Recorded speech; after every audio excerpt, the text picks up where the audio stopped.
Adventure in Pipeman on W4CY Radio. Download! This is the Pipeman here on the Adventures of Pipeman W4CY Radio, and I'm here with the Molotovs. Nice, here at Download Festival. We are indeed, yeah. Yeah, we're the Molotovs at Download Festival, yeah. Nice.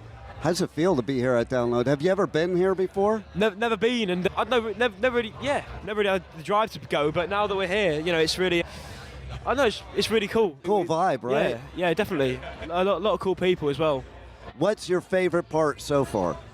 I don't know. Probably the tissue dispenser. I've got mad hay fever, so really digging that at the moment. But I feel for you.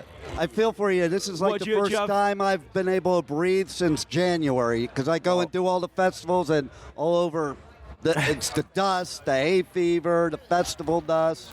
That stuff's no fun. My favourite place will change once we see a couple of bands and that. We're looking forward to seeing the Darkness and the Pistols later today. There you go. I know. I didn't just say next to wearing a t-shirt. See you repping the shirt, yeah. Yeah, we'll go and see them together.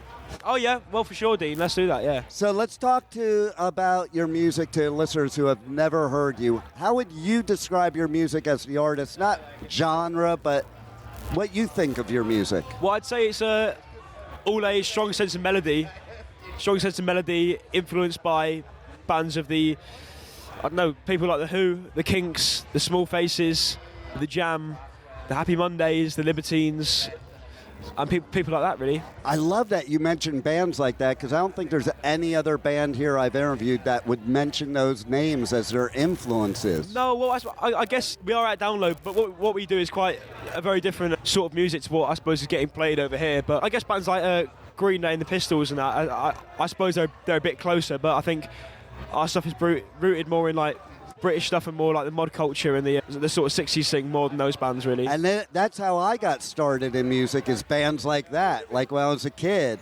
And the Kinks, The Who, of course, the Beatles. Of course, yeah. I was actually, it showed my schizophrenic self when I was a kid, because my room was split exactly down the middle with posters. This side was the Beatles and this side was Kiss. It was Kiss? Yes. Wow. We were just talking about Kiss. Yeah, on the way here, because he thought Kiss was more like a kind of Download band. But we've got a friend who's massively into all the Beatles gear. I was like saying, well, look, his favourite band's Kiss. He was like, shut up, no way, not a chance. But yeah, you proved it for us. And do you know that there's a lot of similarities between the Beatles and Kiss? Kiss actually modeled after the Beatles. There you go. They're like the antithesis, the anti-Beatles. Yeah, I mean, I haven't seen the sort of similarities in the clothes yet. I'll show you the similarities, and it's not the clothes. It's not the clothes, all right. Every Beatles song that's written by John and Paul, they both get credit, no matter who wrote it. Every song that was written by Gene or Paul, same thing. And whoever wrote the songs sang the songs. Think about it. Ringo, if he wrote a song, he sang it. George sang it, and same with Kiss. All right. So they kind of patterned that model of the whole band being involved instead of like one person. I didn't know that. See that? You learn something new every day, right? I know, yeah. I'm learning a lot today, actually. All right, so I got another trivia question then. Yeah. So, who is the most famous bassist that was not a bassist and had to be, was forced to be? Keith Richards. No. I'll give you a clue. We were just talking about him. Paul McCartney. Well, Bingo, she got it. He's not a bassist. No, he was a guitarist, and he had to do bass because you had John and George. And that's why if you listen to his bass, he plays it like a guitar. Yeah. So melody lines, I guess. There you go. So, one story, good or bad, in your whole musical journey, what would it be? I mean, a great story that it keeps on giving is our collaboration with like the Sex Pistols, our ongoing relationship with them. So first running into them, we've done over 500 gigs as a band, so we've been all over getting into people's faces from the start. But we were doing these youth benefit shows at this place in Shepherd's Bush called Bush Hall, and Paul Cook, drummer of the Sex Pistols, showed up. and he got on stage with us playing God Save the Queen. And so now we're going on tour with them in America in September, isn't it? Yeah. So yeah, that's probably a big highlight. I'll be there. Oh, brilliant. Oh, nice one. Where are you from in America? Florida is where I live, but I won't claim being from there because it's a little fucking crazy, to be blunt. Yeah, I couldn't tell. Right? Yeah, I mean, yeah, we definitely will be going to Florida on that tour. Do you know where yet? I don't know. I'm looking at our manager Joe to see if he knows, but Florida? What tour? What town? Do you know? I don't know. We don't know yet. I don't care where it is. I'm going. You'll drive. Yeah. Well, I don't know, but yeah, Florida. You're talking about crazy. Huh? Yeah, totally. But you know, so is my whole country right now, to be honest. Yeah, I suppose that's a different conversation, really. That's another conversation for another day. But I want to ask you, what do you think of Frank Carter doing the Sex Pistols? Well, I only think positive things about it because at the end of the day, the songs that they're singing, they're youthful songs, and I suppose it's a bit of a contradiction if you've got a load of old geezers singing them songs. And it's so I think Frank Carter, he puts that youthful twist on it, and I think he embodies what those songs are. See, you know? I love that, how you put that, because I think all the older bands should probably think like that. Bring somebody young in so you can appeal to both.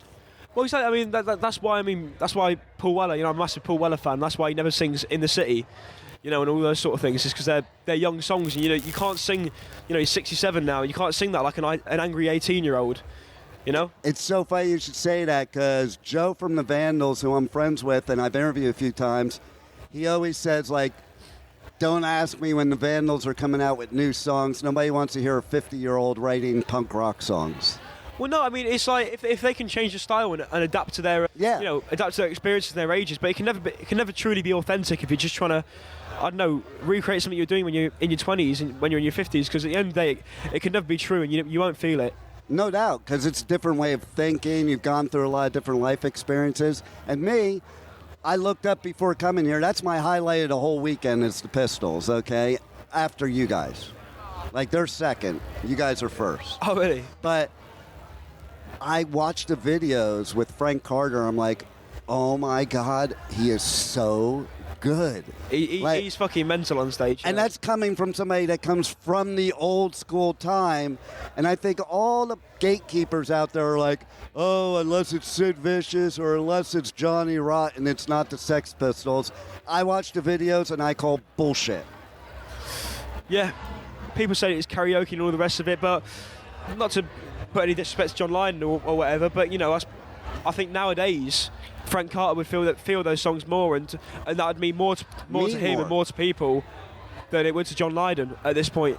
Definitely. And I think he's really good, and he's fucking mental on stage, to say the least. And yeah, if you're going to talk about punk or whatever, he definitely carries that punk energy over. I mean, you know, we've supported him a few times now in Nottingham, Birmingham, and Albert Hall, and that sort of thing.